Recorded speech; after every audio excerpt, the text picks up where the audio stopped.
On December 19, 2005, NBC premiered a new game show based on a popular format from the Netherlands. Titled Deal or No Deal, the show saw one contestant trying to win $1 million by opening briefcases. On paper, the idea didn't seem that compelling. Even host Howie Mandel said, "You have no game here." In practice, the show was must-see, edge-of-your-seat appointment television and became a rating success, taking America by storm. The show also spawned merchandise like various board, card, and electronic games. NBC was riding high on the success of Deal or No Deal, and their then Senior Vice President for Alternative Programming and Development, Craig Plestis, was hearing many pitches for other new game shows. Before Deal, the network hadn't had a game show in primetime since a short-lived 2003 revival of Let's Make a Deal with Billy Bush as host. The revival would only air 3 out of 5 produced episodes before being canceled and pulled from the schedule due to poor ratings. Before coming to the US, Deal was a big hit internationally, with the UK and Australia having their own versions of the show already. The format was produced and owned by production company Endemol, who was best known at the time for such shows as Extreme Makeover Home Edition and Big Brother. After various pitches to Plestis, it would be another game show from Endemol's catalog that would get NBC's green light. This is the game show history of 1 vs. 100.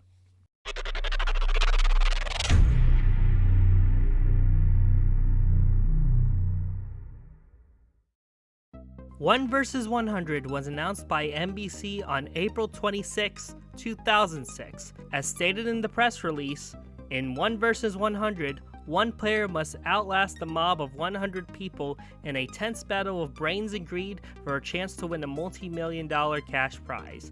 To stay in the game, the player must answer trivia questions and get every one right. Wrong answers from the mob eliminates them from the game, driving up the cash prize for the player. If the player can eliminate all 100 members of the mob, they'll go home with the top prize. Like Deal or No Deal, 1 vs. 100 was also based on an original Dutch format owned by Endemol. In a statement, Plestis said, "We've heard hundreds of pitches on game shows since Deal or No Deal became a hit, but this was truly the first one that knocked my socks off. Knowing this is the same team that made Deal, clinched the deal for us." Scott St. John, Deal or No Deal's executive producer, was announced to do the same for the new show.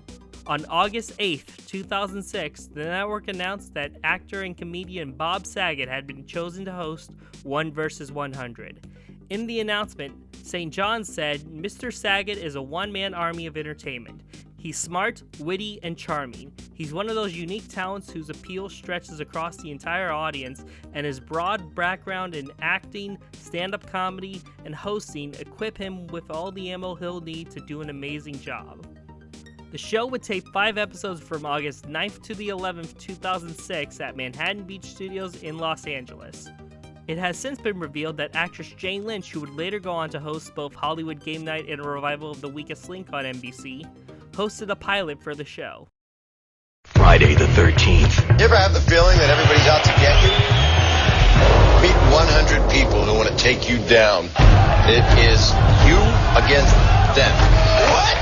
The quiz show. It's a hit around the world. There's $1 million on the table. You just have to be smarter than all of them. Teacher, brain surgeon, summa cum laude, handsome man, Jeopardy champion, Ken Jennings. Time for 1 vs. 100. You get cash every time you're right and they're wrong. The more of this mob you knock out, the more you win. $9,000, $14,000, $75,000, $201,000. As the pressure builds. You want the money, or do you want the mob? I feel ready. Let's do this. I want the mom. I want the mob. I want the mom. It's 1 vs. 100. You don't have to be the smartest person in the world, just the smartest person in the room. Premiering on October 13th, 2006 on NBC, the show starts with an intro detailing the game, followed by a brief title sequence.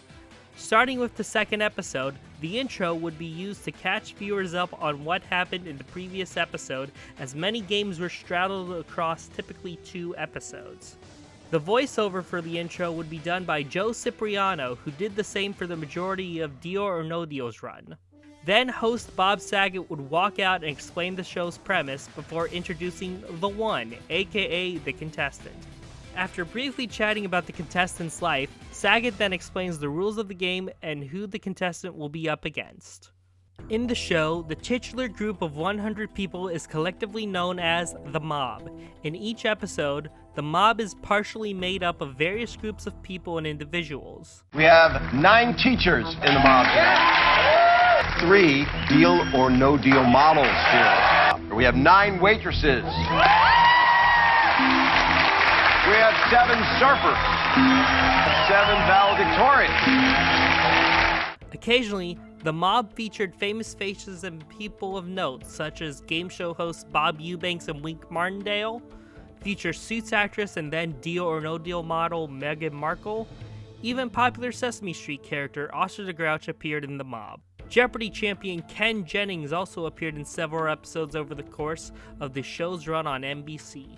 The show would also feature theme episodes with the Mob made up to match, such as a Mob made up of 100 kids and a Battle of the Sexes episode featuring 1 woman against 100 men and 1 man versus 100 women.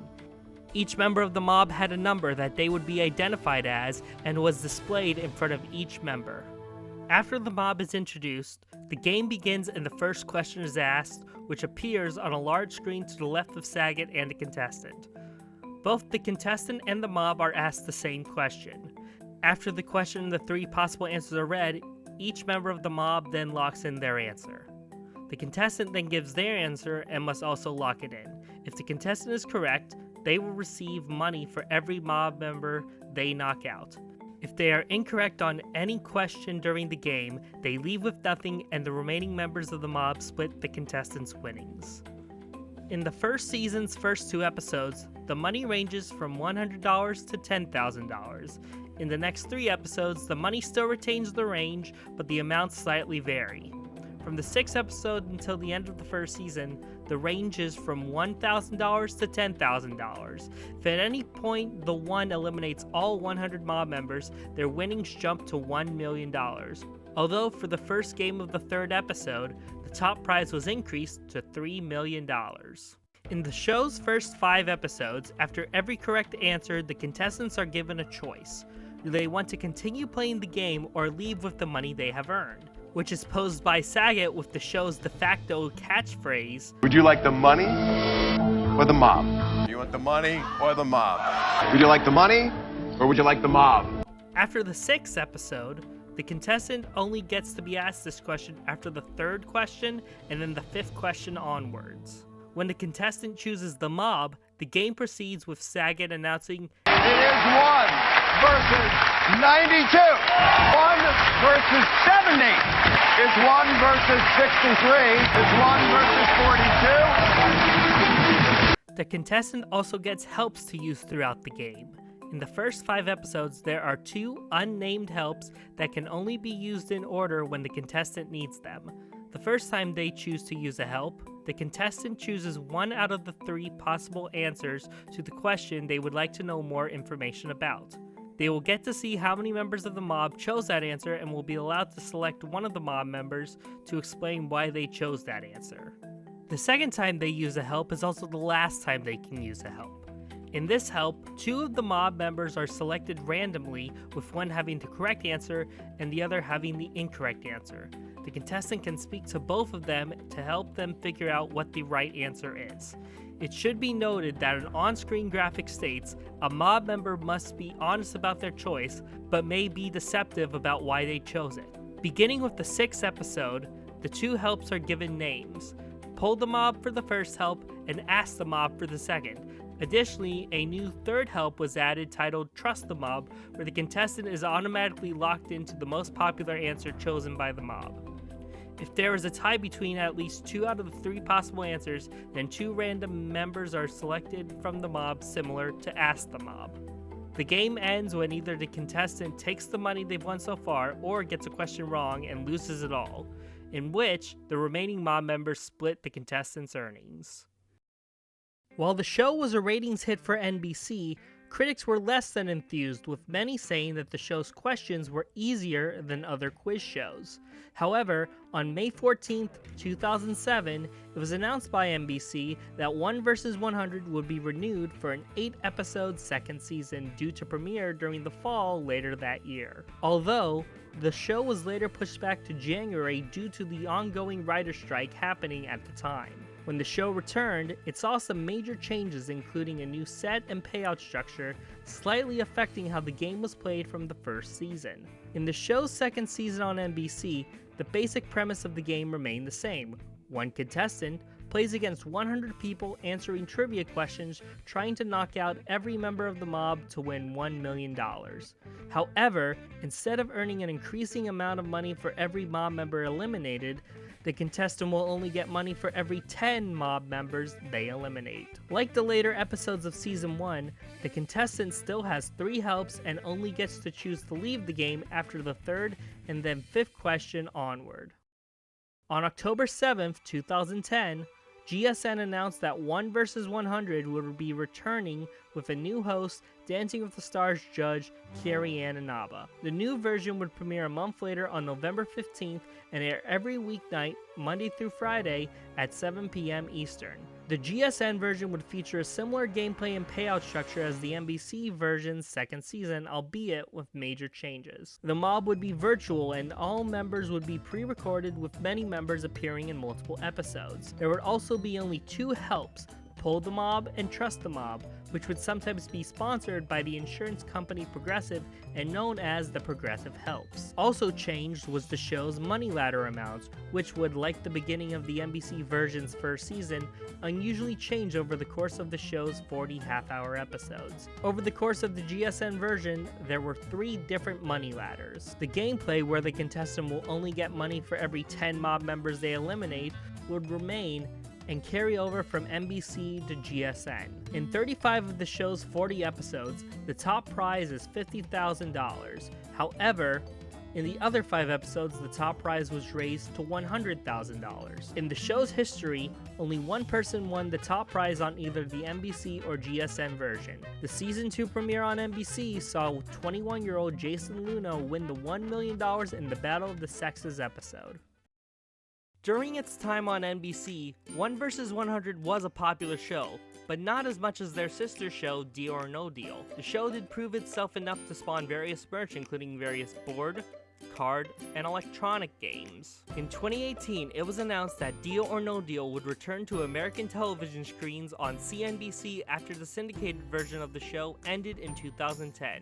The show would bring back its $1 million top prize as well as host Howie Mandel. The revival ran for 1 season. Even though there were no public rumors of a 1 vs. 100 revival in wake of its sister show's return, if it were to come back now, the chance of having its original host is no more. 1 vs. 100's original host, Bob Saget, suddenly passed away on January 9th, 2022 in Florida, a day after performing a stand-up show the night before. An outpouring of love for the comedian was visible on social media, with many former contestants and mob members remembering his kind personality and demeanor. He was 65 years old and will be missed. While 1 vs. 100 may not be remembered for setting America on fire like Deal or No Deal, the show's legacy, and now its host, will live on forever.